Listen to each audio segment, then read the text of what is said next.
stand by while NCLA cuts through the noise to signal abuse of administrative power. This is Administrative Static with Mark Chenoweth and John Vecchione.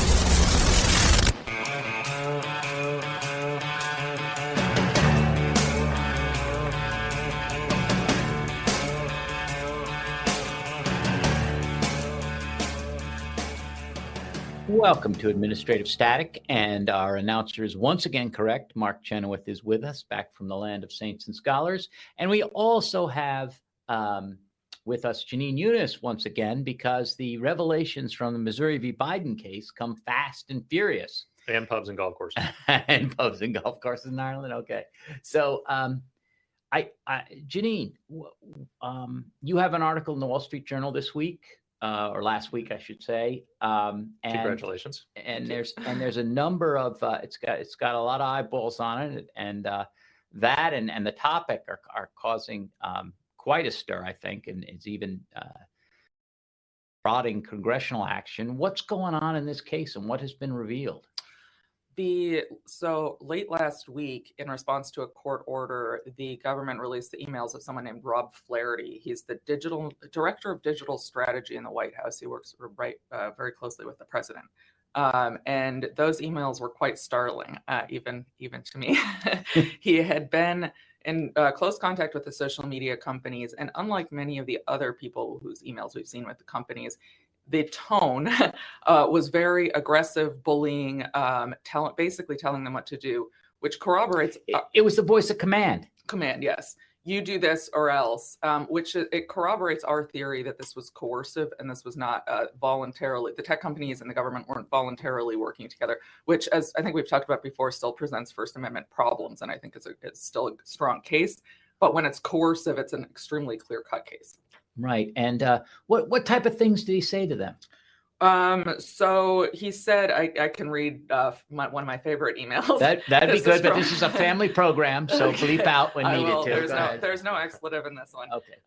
This is from April 9th of 2021. And also that the timeline is important here, because a lot of the emails that we got from CDC, for instance, between CDC and tech companies and DHS, those are later. So they're like the summer of 2021 into the fall, whatever.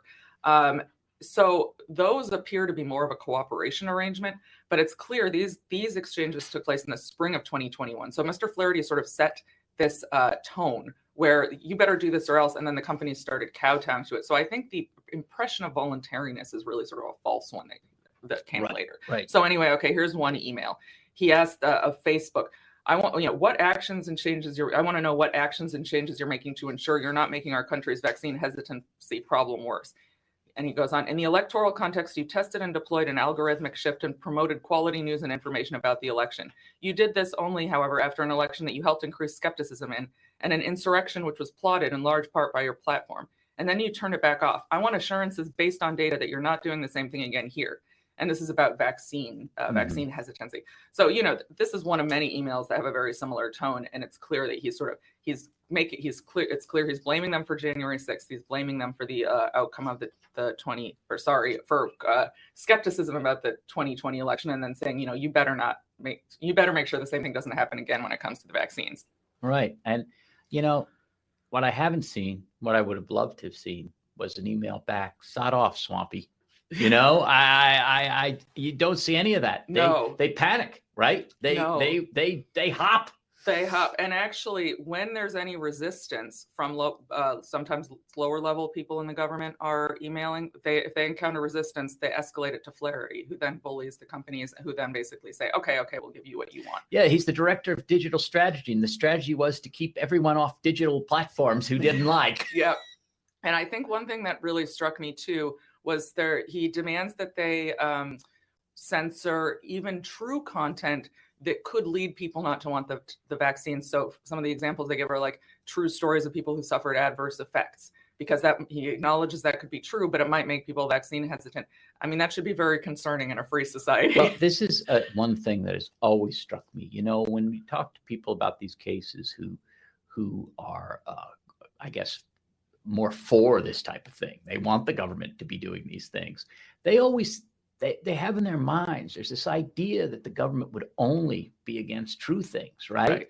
And now the government being the minister of truth is a problem, just like when I said minister of truth, anyone who's read books would know that that's not ever a good thing. No one who's ever in the minister of truth in any book you ever read or movie you ever saw did a good thing. But somehow they think this will be fine. But the real amazing thing is how many things they acknowledge are true. They're not even making mistakes. They know it's true and they want it out of there. Yeah, exactly. So this is really just about controlling public discourse and only allowing the American public to be exposed to what the government thinks is the right view. So would this include, I think in the emails, correct me if I'm wrong, but there's things like groups where people go online and they've had an adverse reaction to one of the vaccines, and they're talking about what they can do about it and what happened to them and why they think it's with the vaccine. And is there anyone who has any information on this? And he didn't like those groups either. He wanted to shut those down, and they were shut down because we've spoken with some people on Facebook, Facebook and other social media platforms. Wow. And I mean, that is not those are people all with personal interests. They're not just some guy in his basement crazily obsessed with something. These are people who are actually it's a new medicine, it's a new and there's not a lot out there, and they're seeing what happened to other people, and that's all they want to do, and government says no. It really is. It's staggering. And what is Flaherty's? He's still there? He's still there. And did he say, I'm not going to do this anymore? What's going on? Oh, no. So we haven't heard anything, I don't think, from the White House directly addressing this. Yesterday, President Biden wrote an op-ed about the abuses of big tech and how Congress, there really needs to be bipartisan action to hold them accountable, which I saw as a deflection or an attempt to sort of say, the tech companies are doing the bad things and, sort of evade responsibility for what the president has been doing. Exactly. It reminds me they don't like the tech companies for one reason. And some of the governors now are trying to pass laws, I think Florida, Texas, that don't let the tech companies throw people off. But there's a lot of interest in the government controlling the various tech companies. But what I'm also struck by is that Facebook, all of these outfits are run by some of the richest people in the world, right? Multi-billionaires, but they're all hopping. And I think it really shows that the administrative state and the regulatory state is more powerful than these guys. Yeah, for sure. They don't want to be regulated. They've feared regulation for a long time and repeal of Section 230, which currently protects them from liability for what people post on their platforms. They got wealthy because they were operating in an industry that was not heavily regulated. Exactly. Yeah. And I think that it is amazing. And I guess that's one of the threats, right? Because you have to have the threat. And one of the threats is we're going to take away this, or we're going to take away that, or we're going to have a wealth tax. I didn't even know all the things that the government could do to them. But it is amazing that it could control their rates. It could turn them into utilities and say, you have to charge this, or you can't charge this for advertising or whatever. That could be right. I am I'm not on any of these platforms, as you know, except LinkedIn. I always say except LinkedIn, but people do rely on them quite a bit now. Yeah. And the presumption and certainly the testimony in front of Congress was like, oh, we're not doing this. We're not doing this. We're not doing this. We saw tons of these guys go up there and say, oh, we're not banning anything. Yeah. Well, I think it's important for people to understand, and especially maybe people in older generations don't always get how important social media is for the public discourse. I mean, it is the modern public square. And even, there were even studies done of sort of who drove COVID policy. And it was doctors who had large Twitter followings, not the best doctors who currently had large Twitter followings. And, they were able to sort of get a lot of Dr. attention. Phil, Dr. Oz, these type of people have a lot of eyeballs. But they had certain Dr. views. Joe Biden. they had certain views, and I mean, what's funny is that people like our clients are actually are excellent epidemiologists who had different views and wanted to be able to build their own followings. But then there was sort of this. I don't know if we said it before on this program, but Jay Bhattacharya, we found through the Twitter files, not even through this suit, I think, that he was they knocked his algorithm down on purpose by name. And Martin Kulldorff too. There's a funny exchange that came out through the Twitter files where a tweet of his saying everyone needs to get the vaccine is unscientific as saying no one should. It's a personal cost benefit assessment. If you have natural immunity, you don't need it. If your children don't need it. So Twitter had labeled this and said it was misleading because it conflicted with the CDC. I mean, Dr. Kulldorff is one of the most cited epidemiologists and infectious disease experts in the world. And you have some, kid at Twitter saying, well, this isn't what the CDC says. Exactly. I have a poetry degree from Oberlin. Get him off. I think that it is striking. But the other thing that's striking is, as you said, he's one of the most cited epidemiologists in the world. And then suddenly, I think it was Fauci. What did he call them all? Fringe epidemiologists. A fringe epidemiologists, right? It is amazing. It is George Orwell. Suddenly these have become non-persons, even though, regardless of their prior what they've done before. And I think I'm hoping that this case and these revelations will bring to open-minded people that it's not even trying to get rid of falsehood. The government, I don't think, should be doing that. We're having a fight about that, but they're trying to get rid of truth that they don't like, and create a false impression of consensus. Right, and the people who are telling the truth, they try to get silenced. I mean, I can't think of anything that more deleteriously affects public policy than that policy. Yes. I couldn't agree more. Yeah. Anything else? We just have a few seconds here, but is there anything else you want to wrap up? Anything we should know about these? I don't think I have time, but thank you for having me. 8 seconds. Well, congratulations again on the Wall Street Journal op-ed. Folks should check out the op-ed. Yeah.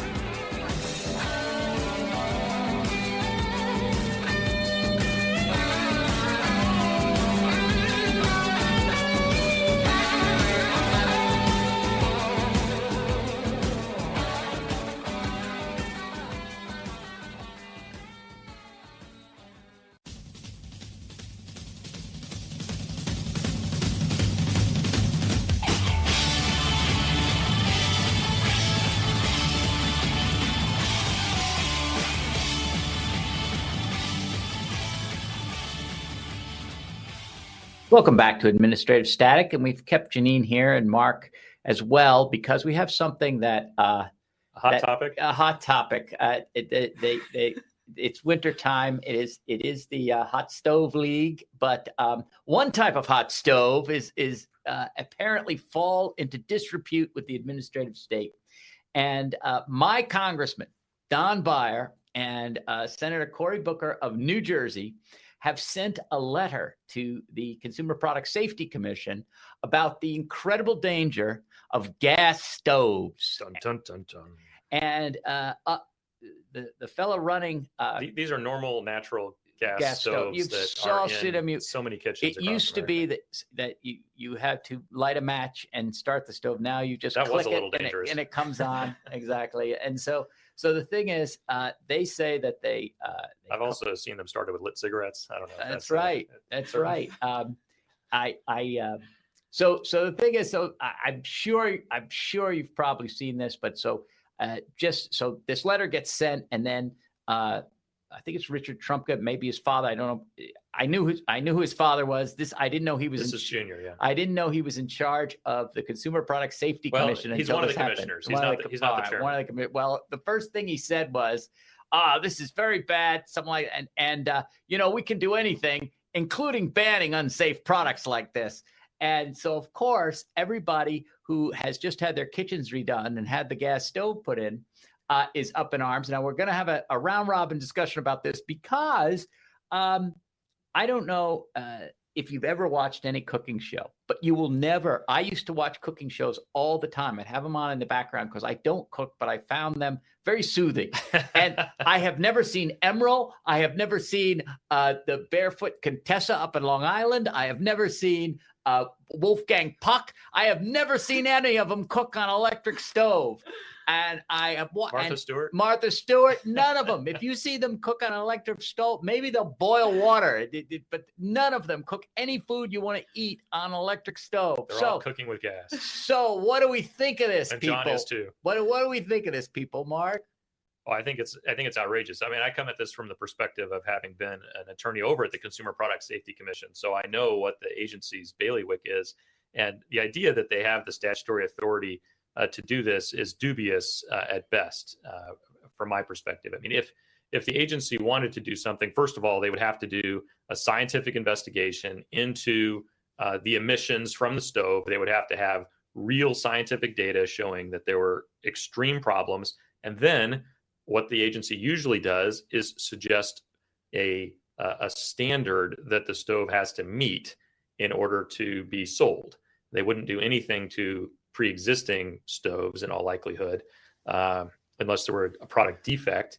But they could say something like, going forward, you can't have emissions over this level. And I just want to say, Trumpka did walk by. He says, "This is only for future stoves. We're not taking your stoves, right?"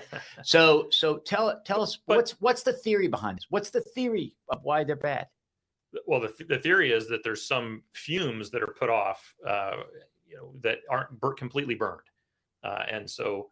Or that are a product of the burning, that are causing childhood asthma or something. Childhood asthma and other sorts of things, allegedly. But these would be in places that aren't well ventilated. So the natural solution to that is, well, turn on your fan. Do you have on your overhead vent? It's also junk science, because folks have quickly come to the fore and pointed to some studies where they've even tested these stoves in tented facilities. In other words, things that were deliberately not vented, and they can't get to the parts per million that are being alleged by Don Beyer and Cory Booker. So right. The idea that and there was some idiot on CNN who said, having a gas stove is like running your car in your kitchen. No, it is absolutely nothing like that. It is absolutely nothing like that. If you run your car in the garage without the garage door open, you will kill yourself. End of story. Yeah, it's carbon monoxide. It's carbon monoxide poisoning. It is not the same thing as a gas stove in your kitchen. And I want to ask Jenin a little about this, because you were talking about the science of it as well. And by the way, all these people have gotten rid of their, you can't make a house. I tried to get a wood burning fireplace, and I wasn't allowed. In the Franklin stove. Yeah. So we have a gas fireplace. I guess those have to go too, right? They're in your home. It's like putting on a gas fireplace must be like running a car in your garage. So tell me about this, Jenin, the gas stoves. Well, what's your story? Thing is going to really upset my dad. He loves this fireplace and wood stove. But first of all, from what I understand, the study was from a biased entity that benefits from electric stoves. Electric Stove Coalition of America. But I think this is part of a sort of broader phenomenon where, there's one sort of questionable study that's put out and everybody seizes on it. And suddenly it becomes this moral thing. If you like gas stoves, you're a Republican and you don't care about human life. And if you want them gone, then you're a Democrat who cares about poor people and children. And it's completely ridiculous. I mean, there's no nuance. There's no actual, rationally looking at it and looking at the costs and benefits. I mean, even if this were true, accepting it at face value, getting rid of gas stoves has a cost. If a family has to put in a new electric stove, well, that's money that can't go to this or that. So you can't just look at they're more things expensive, typically. Exactly. The electric stoves, people burn themselves more easily in electric stoves because you don't always see when they're on or whatever. I mean, you have to look at things in a sort of cost benefit way. You can't just seize on one thing and say, okay, that's bad, and we have to get rid of them. And so this is junk science. You know what I also thought, and we talk about administrative law. The other thing is wanting to use a statute and a regulatory system that was set up for one thing to do another thing. I think what's behind this is solving non-existent problems. Yeah, but also my point here is that no one really thinks gas stoves are unreasonably dangerous.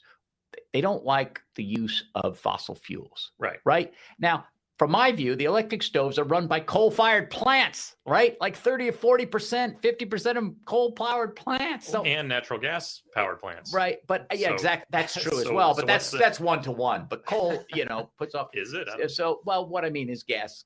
But, Yeah. but I don't know how much gas it takes. But to the run an Consumer electric stove. Product Safety Commission is not about whether you're carbon. That's not what it was set up for. That's right. And so I think that's a wrongful use of the administrative state. But the other thing about this is I remember when they got rid of the high flow toilets, people were like taking them out of when a building would be knocked down, they'd grab them. And there was a black market in the old fashioned toilets that people wanted to install in their houses illegally. And the light bulbs too. And the light bulbs, although the light bulbs, I think if you had a huge stores of them, you were allowed to still have them and stuff like this. But the fact is, there's like a black market in the light bulbs, a little bit of a black market in the low flow. They'll be like, you'll be on the corner and someone go, psst, want to buy a gas stove. I mean, this is crazy. Well, and some of these states are now they are banning the installation of gas in like new residential dwellings California and things like that. So so that's even more extreme. Now, why are they doing that? Well, it's for gas stoves. I mean, I guess you could have a gas water heater. There might be other things that you would have, but in the residential setting, like the apartment setting, basically a gas stove is the one thing that you would have. And if they're doing that for these same reasons, I'm concerned because they're trying to make people so dependent on the electrical grid. And we've seen that with the advent of solar and wind, that the electrical grid is getting less reliable, not more reliable. So if people are freezing in the winter, they won't have a gas stove that they can turn on and huddle around in order to survive. They won't have a gas stove that they can use to cook when the electrical grid has gone. This is a problem. They may have to take their cars and run it in the kitchen in order to. That's a bad idea. Don't do that. Don't do that if you're cold. Don't even do it in the garage. But I think that it's good to have a gas stove because if you do lose electricity, you do have some kind of a backup option there. Yeah, and in Virginia we have we have power outages all the time. Whenever the storm hits, the trees knock down the power lines, but we can still have spaghetti. We can stuff like anyway. Well, and back to fireplaces, those have been banned in a lot of places already. I don't know that gas fireplaces have been banned. I think the wood burning fireplaces originally what happened they were trying to do away when they make these ergonomic houses because of the heat exchange. They don't have it, so they haven't been banned. But the way they want to do green type houses, you just can't have them because of the heat. You don't meet the certification. Right, exactly. So in any event, I think that this is a long-term goal. I've been watching, people have been writing about this, and we saw California has put in regulations, and now the governor of New York has talked about it. It's for some reason a goal of people, all of whom, as far as I can tell, have gas stoves in their houses.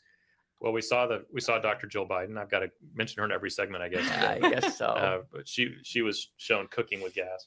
Right, and AOC had gas. So does she know where it comes from? Because I know she doesn't know that carrots come from the ground. So she doesn't. You hadn't seen that? Oh my God! Well, there are many people who grew up in New York City who do not know that. I think that this is a Kansas prejudice that you think everyone should know where carrots come from. Anyway, yes, if they're running for Congress, I think they should know where carrots come from. That is my strongly held view. Yes, I think if Jay Leno did his walk around thing in New York City and asked what type of plant carrots grew on, not everyone is in Congress. That is true. I think if you watch, I think it's because they don't have the Warner Brother cartoons on regular TV anymore. Or here's a thought: don't tweet your ignorance out to the world. Oh, there you go. That would be too much to ask for a lot of people. That's right. Well, the good news is that the CPSC backed off, so I guess we should say that for now. But this was the first sally. They're going to get people used to it, and then they're going to come up with more studies, biased this way or that. People really have to. The other thing is, where are the letters from the other side in Congress? Well, my thought would be if this is what the CPSC needs to do, then their budget needs to be cut because they've got too much money if they've got enough to do this on top of all the things that they ought to be doing. That's right. I guess all the flammable pajamas have been taken care of. Anyways, we'll be back, and hopefully we will be cooking up gas. Well, that's the problem with flammable pajamas. You can't have them near a gas stove.